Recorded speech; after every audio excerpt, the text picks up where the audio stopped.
everyone, welcome back to another Jurassic World Camp Cretaceous video, where today we are going to be finding out what type of dinosaurs hidden below deck on the boat in Camp Cretaceous Season 3. So hello everyone, I hope you are all having a fantastic day, and if you're not having a fantastic day, I do hope it gets a lot better for you. The sun's out shining here in the UK, very rare scenes are happening, so I thought, why not wake up with an amazing video with some more amazing concept art for you guys to witness. So before we get into today's video, I just want to urge you guys to press that red subscribe button if you haven't yet done so, and also press the bell notification to stay up to date regarding all of the news about Camp Cretaceous Season 4, Season 5, and even Jurassic World Dominion. But without any further ado, let's get into today's video about what is hidden behind doors. So Camp Cretaceous Season 3 ended with a somewhat cliffhanger of the kids not only sailing away from Isla Nublar, but with what seems to be a dinosaur below deck. As we know from episode 2, the door that was shown at the end of episode 10 was in fact locked and nobody was able to get inside of it. Alright, so editing swerve here, turns out that there actually isn't a locked door, but it was Kenji jumping out. So this could kind of represent what we could see in Season 4. Instead of Kenji jumping out of the door, it could in fact be a dinosaur later on. And this kind of laid out the foundations to introduce a brand new dinosaur that is appearing from below deck. So the Camp Cretaceous Season 3 episode 10 ended off with Darius taking a memory photograph of Isla Nublar about everything happening, and he was very happy and proud to be finally leaving the island. However, the final few seconds of episode 10 zoom in towards the locked door, and we hear some scurrying and a little bit of a roar and a cry, which I'll play for you now.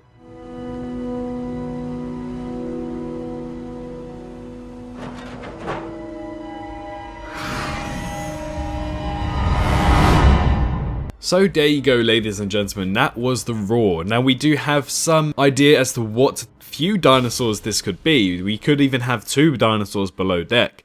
However, when I first initially watched this scene, I wasn't too sure what type of dinosaur it was, and I don't think I listened to the scene over and over, and I think one of the dinosaurs on this list does entirely make sense to be it. However, the first dinosaur I thought it would have been would be the Dilophosaurus. I just had an assumption that because the Dilophosaurus kind of followed the kids around and they sensed that they were there, I wouldn't have been surprised if the Dilophosaurus somehow managed to get onto the boat.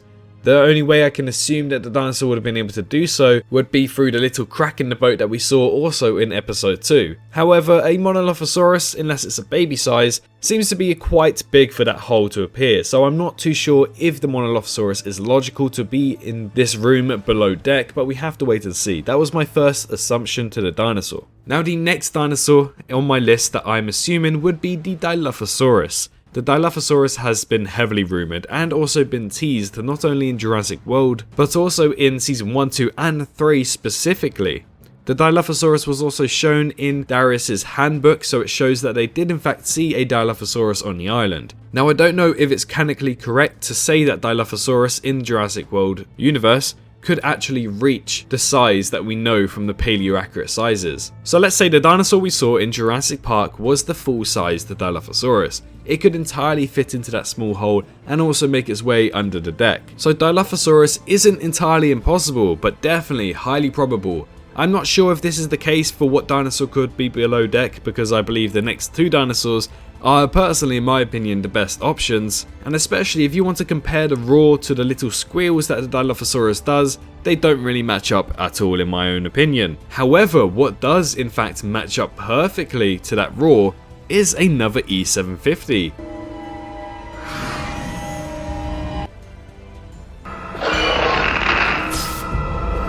Whilst the Scorpius Rex was in fact attacking the group, it stopped and heard some bellowing calls and cries in the background.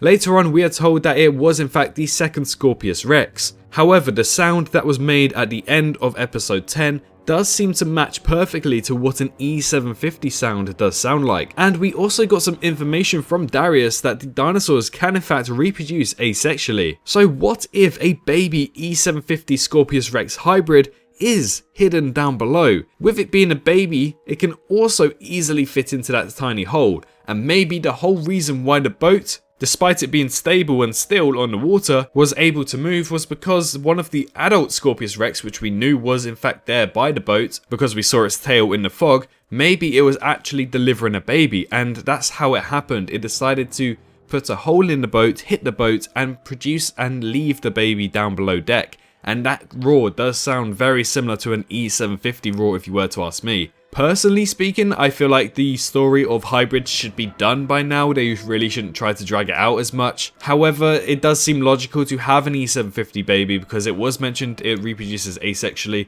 What was the point in showing off 2 of them if they were just going to die in the next episode? And what was the point in Darius trying to explain why there could be 2 of them? So I believe those are little teasers as to what could be below deck in the end of Season 3 and hopefully in Season 4. So it does seem highly probable to be an E750.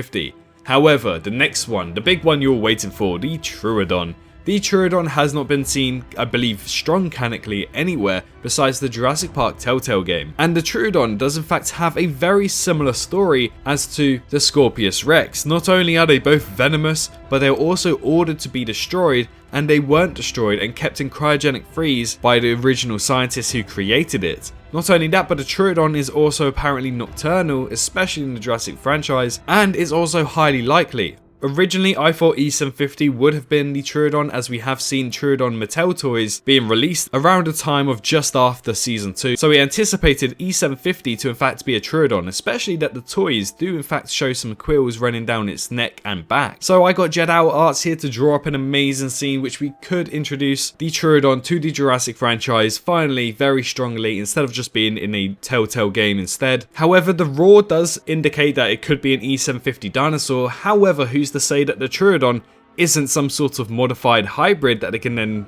magically write in the script, and it does in fact have a similar roar to the E750 dinosaur, and then that's how the Troodon could be introduced. It's a perfect size to set up into the hole, it's a perfect size to break down that door, and it's a perfect size to cause a little bit of havoc on the boat, but not automatically kill all of the characters. And obviously, I've gone into loads of theories about how the Spinosaurus would return because of the toys from Mattel. That same logic could still be applied to the toys of Troodon from Mattel as well, to introduce it in Season 4. A lot of questions need to be asked about what's under the boat, what's in the decking, because there's loads of dinosaurs up for grabs. I've narrowed it down to 4 dinosaurs: the Monolophosaurus, Dilophosaurus, a baby E750, and also the Troodon. But what type of dinosaurs do you think could be hidden behind the door? Let me know down in the comment section down below, and whilst you're there, why not leave a like on the video and subscribe if you're brand new to the channel and want to stay up to date on all of the news regarding Camp Cretaceous. But in the meantime guys, I hope you guys enjoyed today's video, make sure to stay safe out there, and I hope to see you all in the next one. Bye bye. Hello, hi, you, did you enjoy the video? Just a little reminder to press that like button and also subscribe. I just want to thank my Patreons for this month, on screen right here, as giving me that little extra support really does go a long way. But anyways, I hope you guys have an amazing rest of your day.